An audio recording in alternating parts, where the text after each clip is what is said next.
देखिए, जब आप नफ़रत में जी रहे होते हैं, जब आपकी विचारधारा ही नफ़रत होती है, तो आप फिर बेहतर नहीं सोच समझ सकते। किसी भी अल्पसंख्यक समाज के लिए तो ऐसी कोई स्थिति जो है डरावनी, खतरनाक, बेचैन करने वाली, असहाय रखने वाली और निश्चित तौर पर खराब रास्तों की ओर बढ़ने के लिए प्रेरित करने वाली हो जाती है। जी। उनका भाषण वीडियो चल रहा है सब जगह कि जो इज़राइल ने गाज़ा में किया, वही हम करेंगे। क्या है? कोई क्या करना चाह रहे हैं आप? असम के चीफ मिनिस्टर क्या बोल रहे हैं?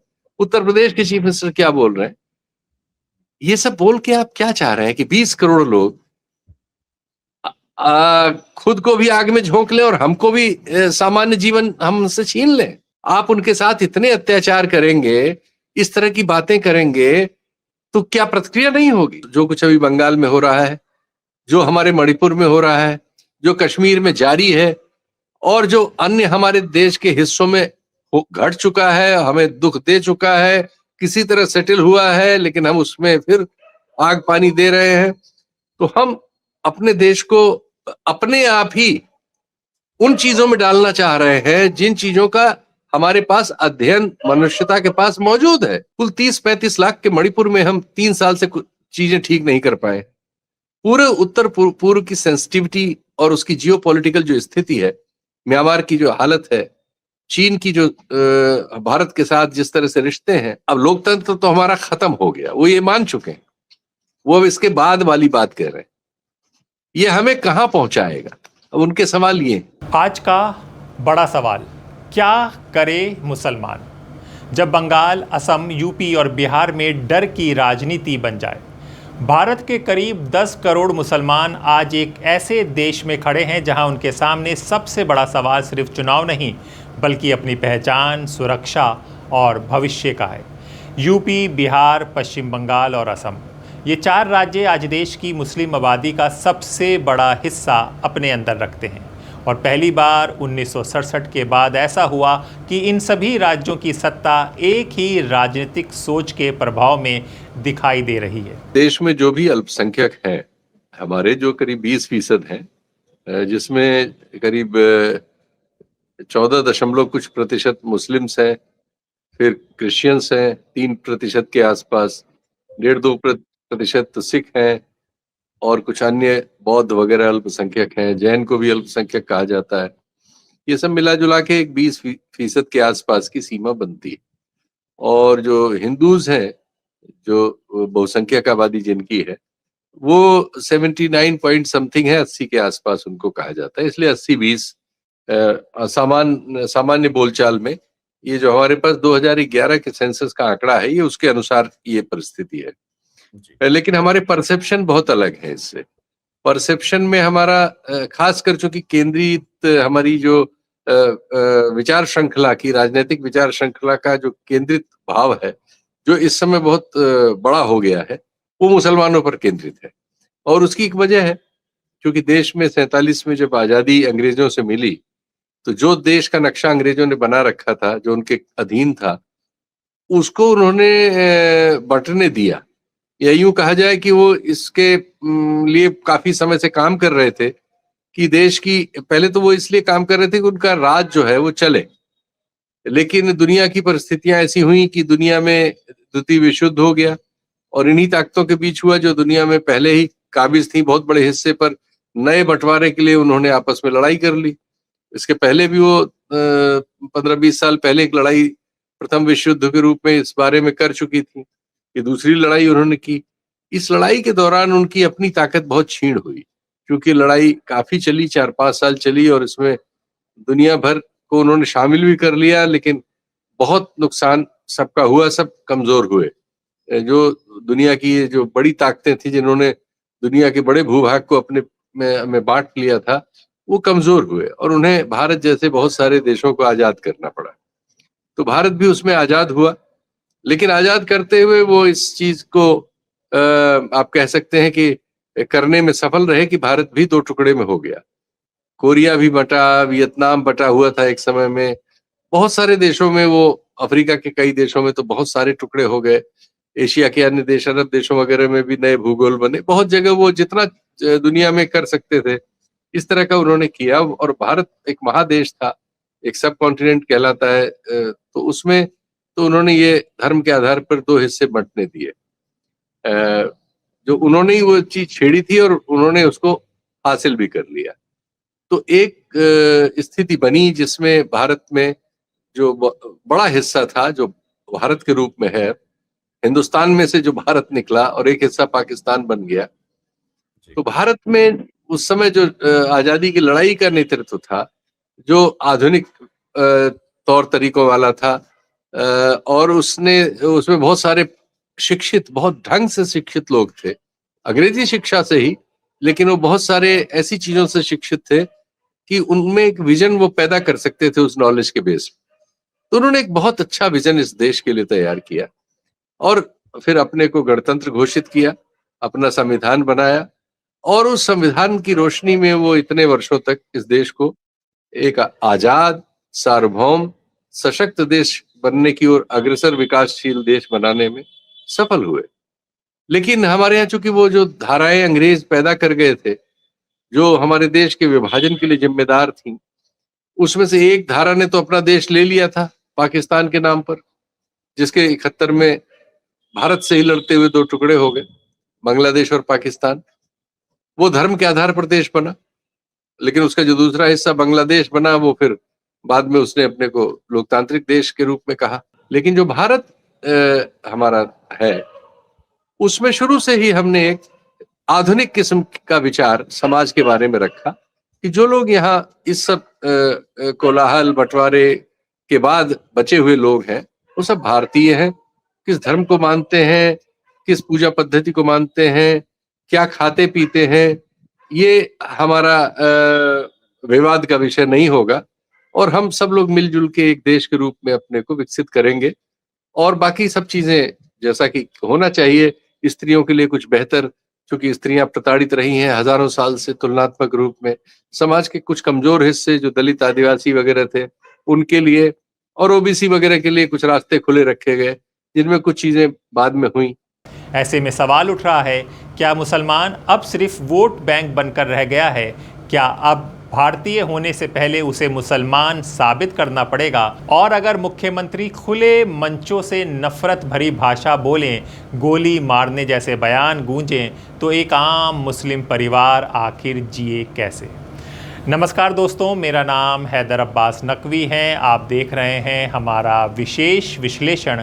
आज की ये रिपोर्ट सिर्फ राजनीति की नहीं, बल्कि उस डर की कहानी है जो करोड़ों भारतीय मुसलमानों के दिल में धीरे धीरे घर करता जा रहा है। जब सत्ता में बैठे लोग घुसपैठिया, जिहाद, जनसंख्या और गोली मारो जैसी भाषाओं को चुनावी हथियार बना दें, तो फिर सवाल सिर्फ चुनाव हारने या जीतने का नहीं रहता। सवाल होता है, क्या इस देश में बराबरी का नागरिक होना अब भी संभव है? जो एक धारा छूट गई थी वो ये थी, जो हिंदू महासभा और अन्य लोगों ने आजादी की लड़ाई से पहले, और आरएसएस के रूप में थी, जो उस समय जब ये मुसलमान की राजनीति करने वाले लोग अंग्रेजों की शह पर एक इस्लामिक देश मांग रहे थे, वो उस समय कमजोर थे, लेकिन वो भी चाह रहे थे कि उनको एक हिंदू देश मिल जाए, या जो बचा हुआ देश है उसको वो हिंदू देश कह दे।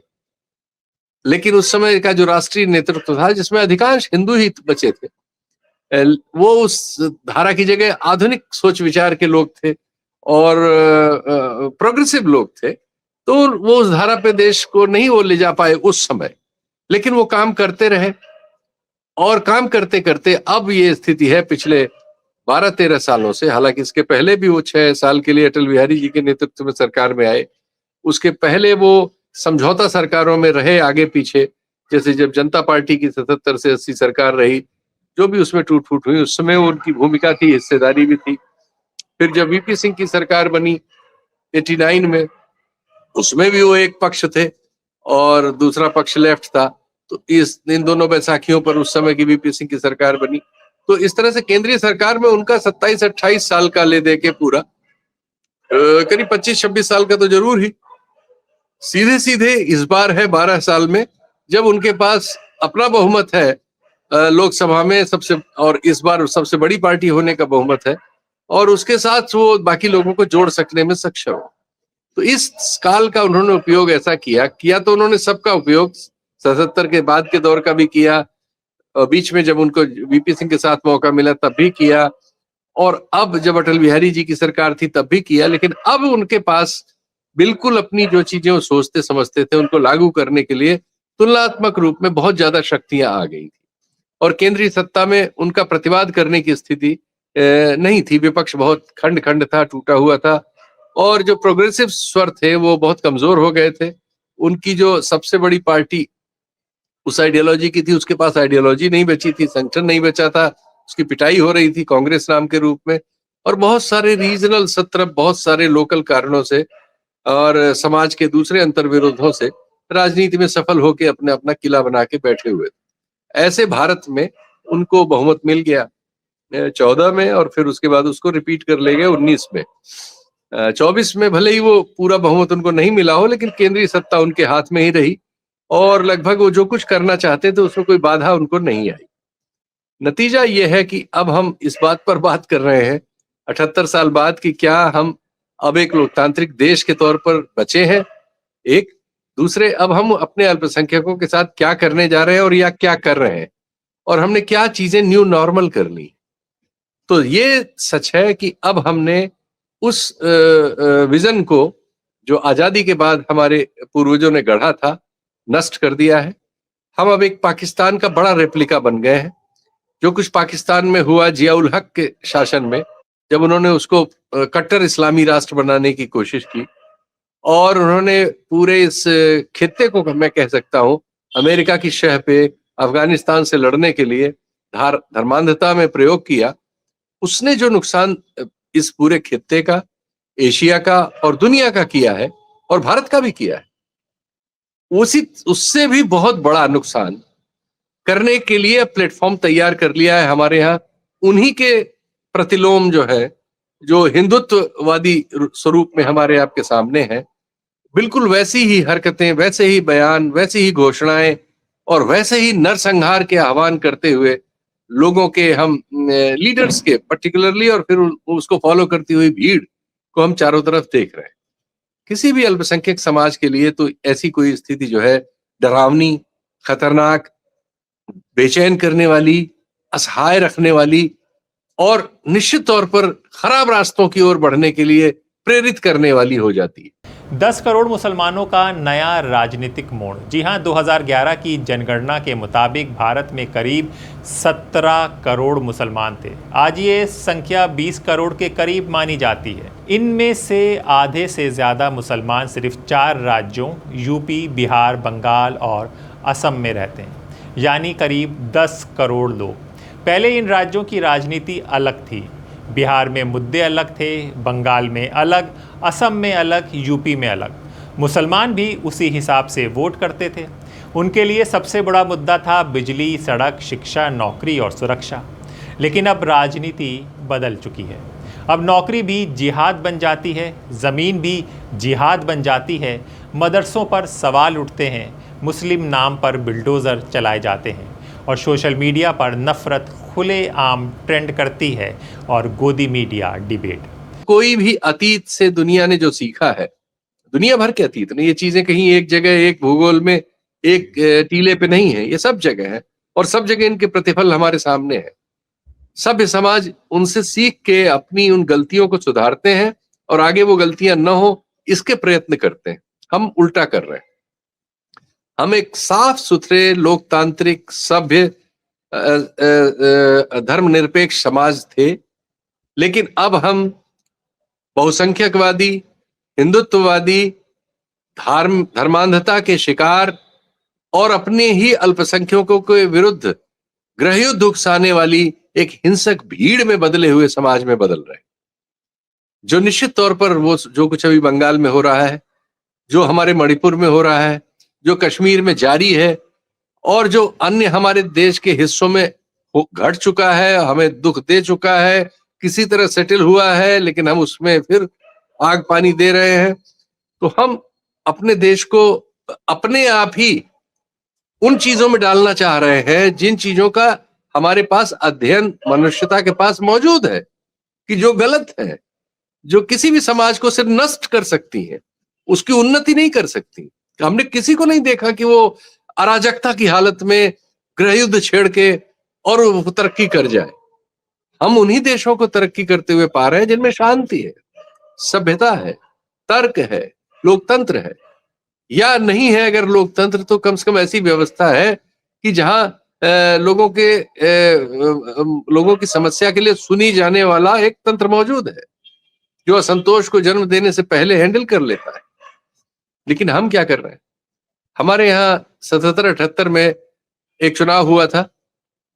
राहुल गांधी के पिता राजीव गांधी उस समय देश के प्रधानमंत्री थे। क्योंकि वो राजनीतिक व्यक्ति नहीं थे, एक परिस्थिति विशेष में जब उनके भाई की एक्सीडेंट में मृत्यु हो गई तो वो राजनीति में लाए गए। 77-78 नहीं, 87-88 में कश्मीर के उस चुनाव की बात कर रहा हूं, जिस चुनाव के बाद सलाहुद्दीन कश्मीर छोड़ के और पीओके में चला गया और फिर हमारे देश में तब से वहां हम एक आतंकवाद को 40 साल से ज्यादा समय से झेल रहे हैं।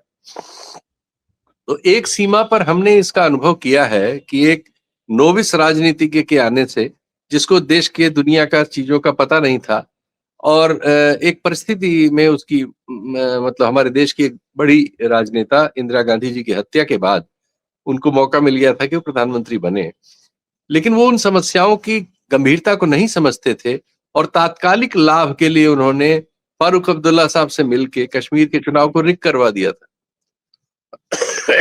नतीजा क्या हुआ कि 87-88 के बाद 26 है अब, यानी हम लगभग 14 साल उधर और 26 इधर, यानी 40 साल हो गए। 4 दशकों से हम एक ऐसा राज्य झेल रहे हैं जिसमें हजारों लोग मारे गए हैं, हजारों लोग विस्थापित हुए हैं, लाखों लोग तकलीफ में हैं, लोकतांत्रिक व्यवस्था नष्ट है। चुनाव करा लिए हमने, लेकिन सरकार को अधिकार देने की हालत में नहीं है। देश की आधी फौज वहां पड़ी हुई है। इस बीच उसकी वजह से कई युद्ध जैसी स्थिति और युद्ध में हमें जाना पड़ा। ये सब हमारा एक सीमा पर हुआ है।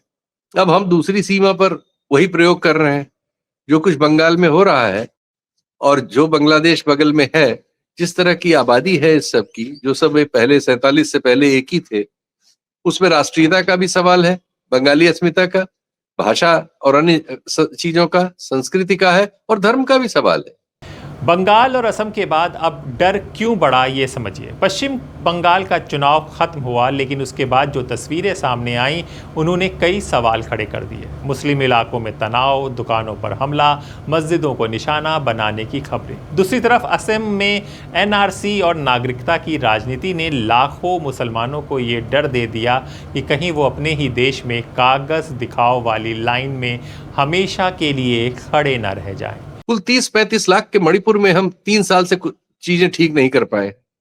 पूरे उत्तर पूर्व की सेंसिटिविटी और उसकी जियोपॉलिटिकल जो स्थिति है, म्यांमार की जो हालत है, चीन की जो भारत के साथ जिस तरह से रिश्ते हैं, और हमारे सारे पड़ोस में जो हॉस्टिलिटी है भारत के प्रति, नेपाल हो, बांग्लादेश हो, श्रीलंका हो, माली जैसे छोटे द्वीप में एक बूंद बराबर है भारत के सामने, उसमें सब जगह हमारे खिलाफ हॉस्टिलिटी है। तो ये चीज कोई भी समझदार विजनरी राजनेता, राजनीतिक दल, राजनीतिक विचार ऐसे किसी मामले में कम से कम इस तरह से नहीं सोचेगा कि हम नए क्षेत्रों को जो सीमावर्ती हैं, जहां के मतलब सामाजिक घनत्व जिसके चारों तरफ हमारे प्रतिकूल है, हम वहां हिंसा, आगजनी, अराजकता और गृह युद्ध इनवाइट करें। लेकिन हमारी राजनीति ऐसा कर रही है। दूसरे, जो राजनीति के संचालन के लिए व्यवस्था होती है, उसमें हमने जिस चीज को अंगीकार किया था, जिस लोकतंत्र को अंगीकार किया था, उसकी कुछ नैतिक मर्यादाएं हैं। हमने खुद ही सोचा था। अभी आपने तमिलनाडु का जिक्र किया। देश में सुप्रीम कोर्ट का एक फैसला है, उस फैसले का कई बार आदर किया जा चुका है। अब अनादर की कोई मिसाल नहीं है। पहली मिसाल तमिलनाडु दे रहा है। वहां के गवर्नर के खिलाफ ऑलरेडी सुप्रीम कोर्ट में एक मैटर चला था, और उसमें क्या क्या हुआ, और उसमें फिर किसी तरह से सरकार ने सुप्रीम कोर्ट को मैनेज किया। उसमें ये सब चीजें नीचे किस तरह से जा रही, लोगों में चुनाव आयोग पर आज अगर सर्वे हो जाए तो इस देश में 52% लोग पहले ही कह चुके हैं कि हमें उस पर विश्वास नहीं। मेरा ख्याल है अब होगा तो वो ये संख्या 70-80% चली जाएगी। कम से कम अल्पसंख्यकों में तो नील मिलेगी। और समाज के सचेत वर्ग में भी नील मिलेगी। एकदम अविश्वास की स्थिति है। ऐसी ही ये चीज जो है दुर्भाग्य से हमारी कोर्ट्स के बारे में होना शुरू हो गई है। हर नेता हालांकि शपथ खाता है और कहता है कि हम जो है कानून में और न्याय में विश्वास करते हैं, लेकिन अकेले में बैठिए और बात करिए हम लोगों से, जब जो बात करते हैं सबसे ज्यादा विश्वास उनमें है और उसके तर्क हैं और तथ्य हैं और किसी को कहने की जरूरत ही नहीं है। खुद 4 वर्किंग जजेस सुप्रीम कोर्ट के इतिहास में पहली बार प्रेस कॉन्फ्रेंस करके ये कह चुके हैं। उसके बाद असंख्य चीजें हैं, उनमें से अनेक रिटायरमेंट होने के बाद विभिन्न समारोहों में, विभिन्न टीवी पैनलों की बहस में, विभिन्न इंटरव्यूज में ये बात दोहराते चले जा रहे हैं और अब ये संख्या लगातार बढ़ती चली जा रही है। दुनिया में जो इन चीजों का अध्ययन करने वाली संस्थाएं हैं, जिनकी मान्यता है, चाहे यूनाइटेड नेशन खुद हो, उसका जो अल्पसंख्यक मामलों का डिपार्टमेंट हो, डैम इंस्टीट्यूट हो स्कैंडिनेविया का, या USCIRF हो, सबकी रिपोर्ट्स भारत के बारे में यही सब कह रही हैं, जिनको एक हद तक कहने की कोशिश मैं भी कर रहा हूं इस कार्यक्रम में आपसे। तो हम क्या करना चाह रहे हैं भाई? हमारे लोग, हमारे नेता नरसंहार जैसी बातें क्यों कर रहे हैं? नरसंहार का मतलब आप समझते हैं क्या होगा?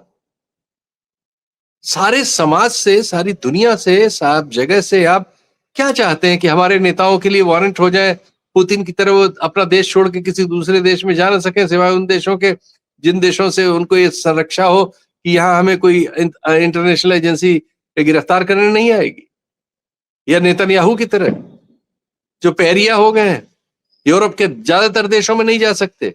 अमेरिका में एक न्यूयॉर्क का मेयर चुना गया तो उसने कहा कि अगर यहां उन्होंने पैर रखा तो उसको गिरफ्तार करा लूंगा। वो करा पाएगा कि नहीं एक अलग बात है। इस तरह की स्थिति आना कोई अच्छी बात है किसी नेता के लिए?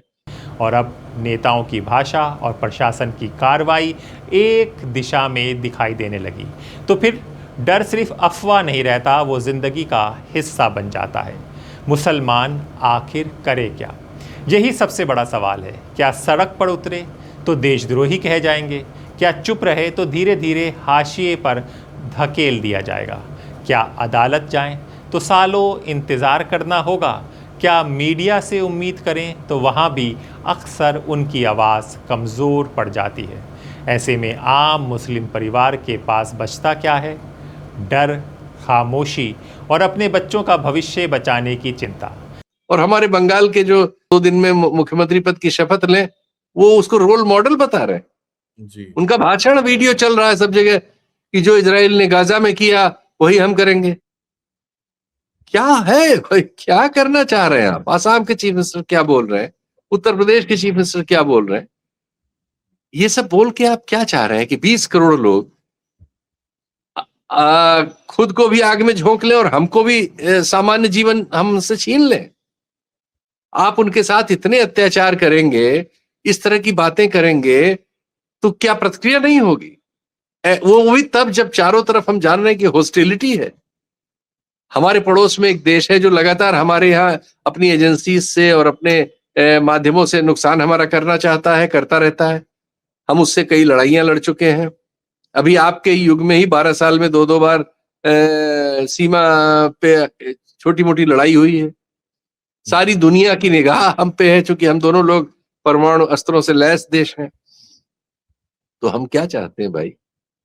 हम एक ठीक से शांति काल रख के अपनी समस्याओं को ठंडे दिमाग से सोच के अपने को विकसित करना चाहते हैं। जो चैलेंजेस हमारे सामने हैं, हमारे पास कोई अच्छी यूनिवर्सिटी नहीं है, हमारे अस्पताल ठीक नहीं है, हमारे बहुत लोगों की स्वास्थ्य की हालत जो है दुनिया के दरिद्रतम देशों में है। 70% आबादी हमारी 12 सालों में अपनी आय बढ़ा नहीं पाई है, उसकी आय घट गई है। 60% औरतें हमारी रक्ताल्पता के शिकार हैं। 40% बच्चे हमारे कुपोषित हैं। हमारा एक अध्ययन बताता है कि हमारी जो लंबाई बढ़ने का एवरेज है एशिया में, वो अकेले हम हैं जो घट रहा है। जो बौने देश थे चीन जैसे, कोरिया जैसे, उनमें औसत लंबाई बढ़ रही है अपने लोगों की। लेकिन इतिहास बताता है जवाब पैदा होता है। जब CAA और NRC के खिलाफ शाहीन बाग आंदोलन हुआ था, तब पहली बार देश ने देखा कि मुस्लिम समाज के अंदर से एक नई नेतृत्वकारी आवाज़ें निकल रही थी। वहाँ सिर्फ बड़े मौलाना नहीं थे, बल्कि नानी दादी थी, स्टूडेंट्स थे, लोकल महिलाएं थी, मोहल्ले के छोटे कार्यकर्ता थे। यानी एक ऐसा लीडरशिप जो टीवी स्टूडियो से नहीं, ज़मीन से पैदा हुआ। आज वही सवाल फिर खड़ा है, अगर लगातार डर और भेदभाव बढ़ेगा तो क्या भारत में एक नया मुस्लिम राजनीतिक नेतृत्व उभरेगा, और अगर उभरेगा तो उसकी दिशा क्या होगी? देखिए, जब आप नफरत में जी रहे होते हैं, जब आपकी विचारधारा ही नफरत होती है, तो आप फिर बेहतर नहीं सोच समझ सकते। और आप मनुष्य की एक नकारात्मक वृत्ति है, जो पशुओं में तो हमारा कोई अध्ययन नहीं है इसका, लेकिन मनुष्य में है कि उसका जो भी नॉलेज पूल होता है, उसमें वो अपने को अंतिम समझता है। वो आदमी जिसको आप किसी से भी बात करिए, आदमी में ये एक मान होता है अपने बारे में, एक इंडिविजुअल साइकोलॉजिकल इफेक्ट है ये, कि भले ही वो व्हाट्सएप पढ़ के आपसे कोई कुतर्क कर रहा हो, लेकिन अगर आप कह दीजिए कि तुम्हारी नॉलेज ये व्हाट्सएप नॉलेज है, तो वो खिसिया जाएगा और आपसे लड़ाई कर लेगा। हो सकता है झूठ बोल दे और वो और रिजिड हो जाएगा अपनी बात पे, गलत बात की डिफेंस पे रिजिड हो जाएगा। ये मनुष्य की, देखिए, मनुष्य में गुण अवगुण सब साथ साथ चलते रहते हैं, और ये विकास क्रम है जिसमें आप अपने आप से अपनी आत्मालोचना करना सीखते हैं अगर चाहते हैं तो। और या आपको ऐसी परवरिश मिलती है जिसमें आप सेल्फ क्रिटिक हो पाते हैं, या आपका क्रिटिकल अप्रोच आपकी होती है कि चीजों को आप जो कहते हो नहीं निगलते, शंका से देखना शुरू करते हैं। लेकिन ये सब चीजें समाज बनाने वालों पर निर्भर करता है कि आपका लीडर कौन है। अगर लीडर की रुचि ये नहीं है, इस समय जो लोग हैं उनकी रुचि इस बात में ज्यादा है कि वो जल्दी से इस देश को जीत ले, इस देश में जो हिस्से बचे हुए हैं जिसमें वो नहीं जीत पाए हैं राजनीतिक रूप से, वो उनको किसी तरह से जीत लेना चाहते हैं। वो सोच रहे हैं इससे वो जब सब जीत लेंगे तो सब ठीक कर लेंगे। कुछ इस तरह की कल्पना है उनकी, ऐसा उनके आचरण से लगता है। उनकी कोई योजना हो सकती है, लेकिन हमें जो दिख रहा है, हमारे जो पुराने अनुभवों से चीज निकल रही है, उसके आधार पर हम कह रहे हैं, हो सकता है उनके पास हमसे भाई बहुत बेहतर हो जो हमें ना पता हो, लेकिन हमारे सामने नहीं है वो। हमारे सामने तो वो है जो हमने अभी बंगाल में देखा, जो कश्मीर में घट रहा है लगातार, जो मणिपुर में हो रहा है, जो हमारी सीमाओं पे हुआ, जो पड़ोस में हम देख रहे हैं, नेपाल हो, बांग्लादेश हो, श्रीलंका हो, माले हो, इन सब में जो हम देख रहे हैं, हम उस आधार पर ये बात कह रहे हैं। सबसे बड़ा खतरा क्या है? सबसे बड़ा खतरा सिर्फ सांप्रदायिक तनाव नहीं है, सबसे बड़ा खतरा है भारतीय मुसलमान का अपने ही संविधान से भरोसा टूट जाना। क्योंकि आज भी करोड़ों मुसलमान अदालत, संविधान और लोकतंत्र पर भरोसा करके बैठे हैं।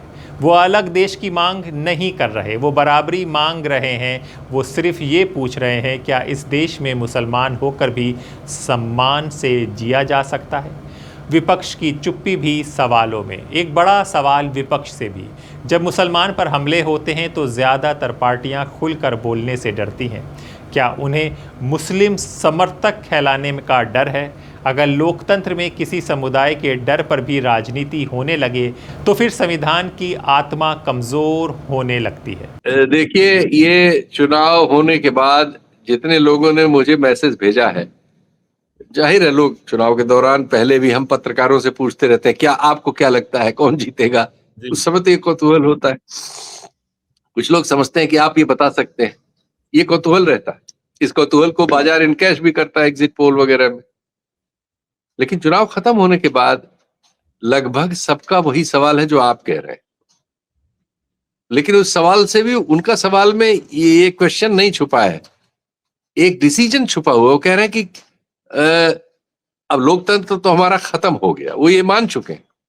वो अब इसके बाद वाली बात कह रहे हैं, ये हमें कहां पहुंचाएगा। अब उनके सवाल ये, उससे आगे अब उनको यकीन नहीं कि अब हम लोकतांत्रिक देश बचे। और देखिए, बाहर के लोग भी हमारे बारे में यही एनालाइज कर रहे हैं पिछले 4-5 सालों से कि हम एक इलेक्टोरल ऑटोक्रेसी है,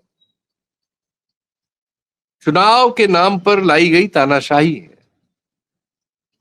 और ये चीज हमारे लोग भी अब महसूस कर रहे हैं और कह रहे हैं। जी हाँ, भारत एक ऐसा देश रहा जहां अलग अलग धर्म, भाषा और पहचान के लोग साथ रहते आए हैं। लेकिन अगर राजनीतिक लगातार एक समुदाय को शक की नज़र से देखेगी तो इसका असर सिर्फ मुसलमानों पर नहीं पड़ेगा बल्कि पूरे लोकतंत्र पर पड़ेगा।